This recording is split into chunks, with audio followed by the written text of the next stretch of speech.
So just an update. We are in week 13. So my chemo technically starts again today. This is the third round of 5 days in a row. I just want to give you guys an update about blood work and about fighting back after those 21 days of recovery and your body building it back.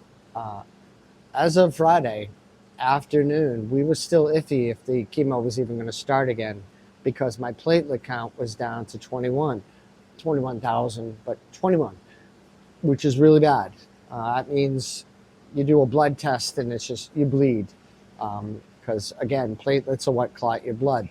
So really stressful weekend for me because I just sat worrying about the blood test on Monday morning, and I know everything is pivoting on that blood test and those platelets being within a range that's acceptable so they can start the chemo. Otherwise, we would have had to delay the chemo a week, which they really didn't want to admit. But I know for a fact that if you miss what's called the cadence or the natural flow of the way this is supposed to go, it's really bad for your recovery because it needs to be attacking the cancer when it's supposed to be.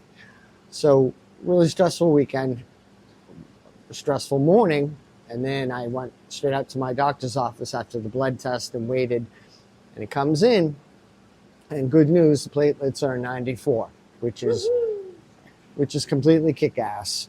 He was happy. He used the word awesome, and my doctor's very reserved, and he said, because I had a feeling it was good. You know, I did the blood test this morning, and I didn't bleed through the bandage. So I'm like, something's up. My body's always been responsive. And sure enough, everything's a go. So after my fluids go through, I start my 1 hour of chemo and then a flush to get the poison out, and then another hour and a half of chemo, and then flush to get the poison out. And that's it. So everything's back on schedule. Yippee. But I just wanted you guys to know how important the blood tests are and how they just determine how this entire thing goes. You know, it just as easily could have been, we're delaying a week. And you know what? I would have dealt with it if it was that. You know, you got to go with it just the way it is because there's nothing I can change. So stressing about it all weekend long didn't help anything. You know, why stress out Jen and get her upset, you know? So I hid it and pretended everything was okay, but it wasn't, you know? But it is now. You know, everything works out with positive thinking. I knew it was going to be okay, and it is. So just wanted to give you guys some good news today.